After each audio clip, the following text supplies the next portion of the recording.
नमस्कार विद्यार्थियों, आज हम संघात्मक शासन एवं उसके दोषों पर चर्चा करेंगे। संघात्मक शासन व्यवस्था वह व्यवस्था है जहां संविधान के द्वारा केंद्र व राज्यों के बीच शक्तियों का विभाजन होता है।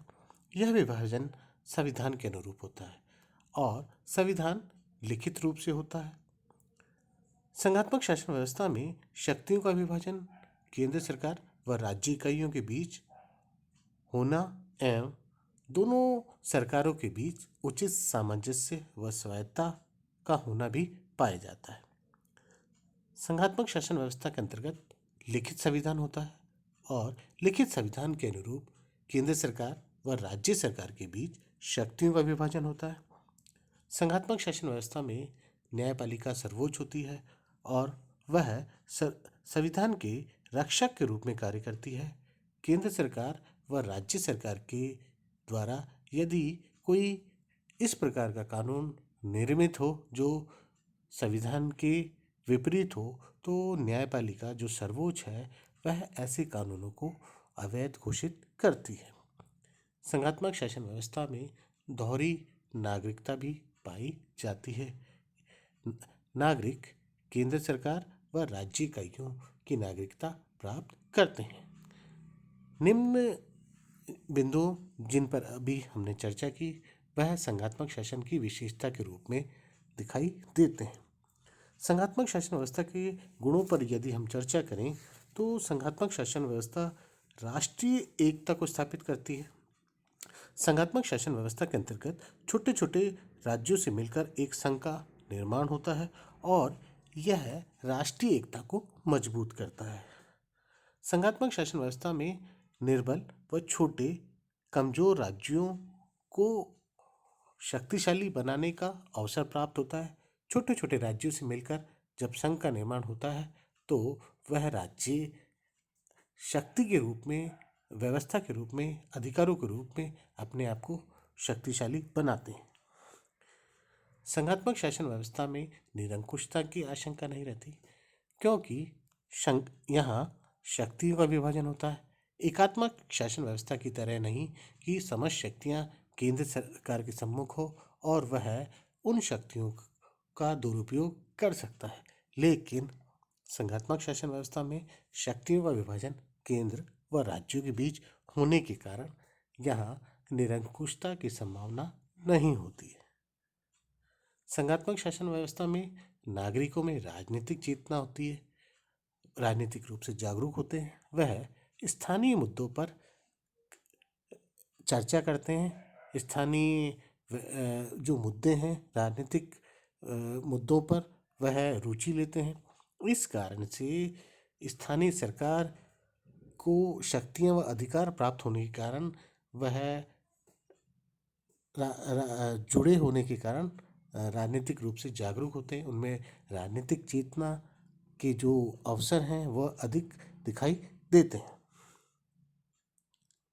संघात्मक शासन व्यवस्था के अंतर्गत यदि हम देखें तो विशाल विविधता वाले जो राज्य हैं वहाँ संघात्मक शासन व्यवस्था अधिक उपयोगी दिखाई देती है। ऐसे देश जो विशाल देश हों, जहाँ भाषा, जाति, धर्म आदि की विविधता हो, ऐसी जगह संघात्मक शासन व्यवस्था अधिक उपयुक्त होती है। औद्योगिक विकास संघात्मक शासन व्यवस्था के अंतर्गत छोटे छोटे राज्य मिलकर जो संघ का निर्माण करते हैं वह राज्य के लिए कार्य करते हैं, राज्य के विकास के लिए कार्य करते हैं। इससे जो राष्ट्र है वहाँ उस राष्ट्र का तेजी से विकास होता है, औद्योगिक विकास होता है। ये संघात्मक शासन व्यवस्था के प्रमुख गुण हैं जिन पर हमने पूर्व में भी चर्चा की थी।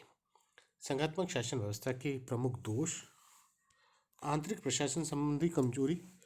संघात्मक शासन व्यवस्था में यदि हम देखें तो यह संघात्मक शासन व्यवस्था का सबसे प्रमुख दोष के रूप में सामने दिखाई देता है कि यहाँ केंद्र सरकार व राज्य सरकार के बीच शक्तियों का विभाजन होता है।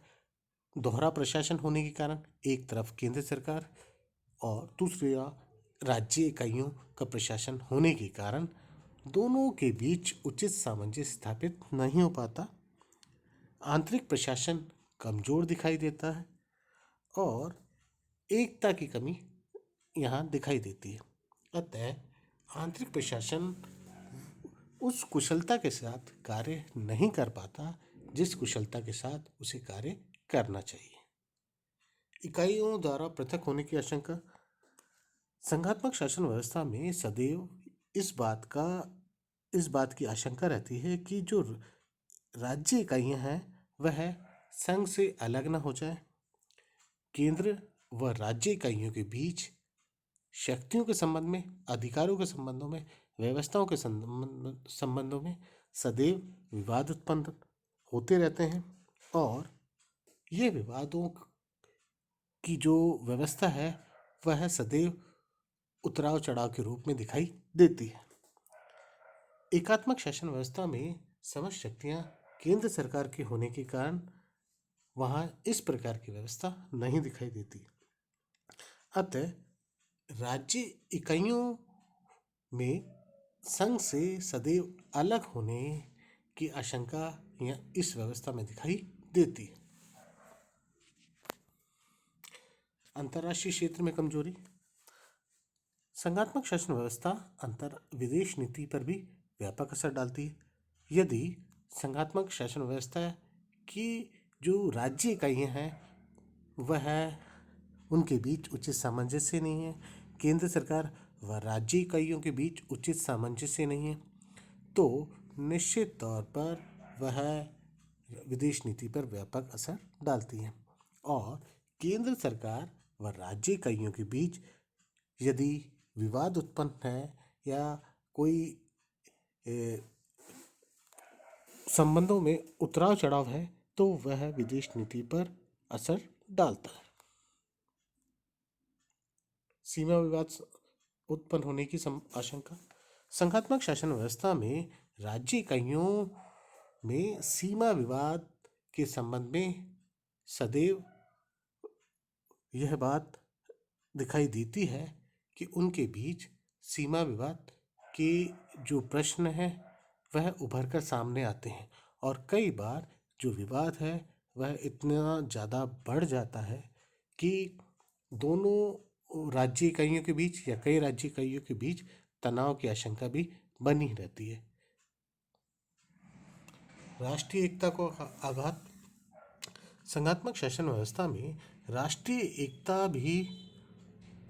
को भी आघात पहुंचती है क्योंकि यहाँ शक्तियों का विभाजन होता है केंद्र सरकार व राज्य सरकारों के बीच और इस कारण से केंद्र सरकार व राज्य सरकारों के बीच उचित सामंजस्य नहीं होने के कारण राष्ट्रीय एकता को मजबूती प्रदान नहीं हो पाती।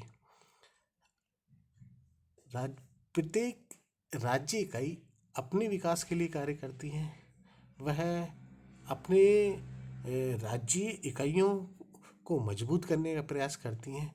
ये कारण भी संघात्मक शासन व्यवस्था के अंतर्गत दिखाई देता है जिससे राष्ट्रीय एकता को खतरा उत्पन्न होता है, राष्ट्रीय एकता को आघात पहुंचता है।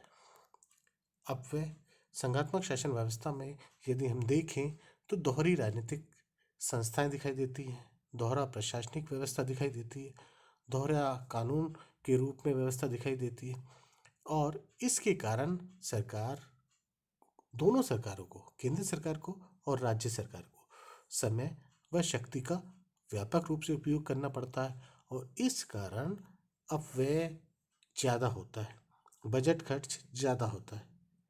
अतः संघात्मक शासन व्यवस्था में अपव्यय अधिक होता है, एकात्मक शासन व्यवस्था में अपव्यय कम दिखाई देता है।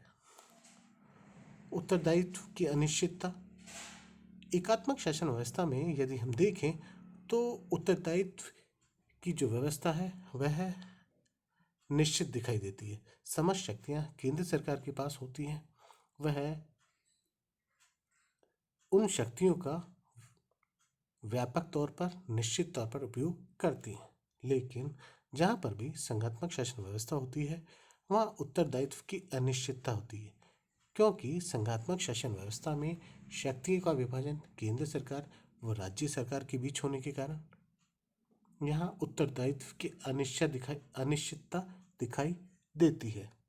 साथ में संकट काल के समय संघात्मक शासन व्यवस्था में सही समय पर उपयुक्त समय पर निर्णय लेने में भी देरी होती है, जबकि एकात्मक शासन व्यवस्था में यदि हम देखें तो संकट काल के लिए एकात्मक शासन व्यवस्था अधिक उपयोगी व सही दिखाई देती है। संघात्मक शासन व्यवस्था के अंतर्गत आज हमने विभिन्न दोषों पर चर्चा की, साथ में संघात्मक शासन व्यवस्था की विशेषता, उसके गुण और संघात्मक शासन व्यवस्था के दोषों पर आज हमने आपसे चर्चा की। धन्यवाद।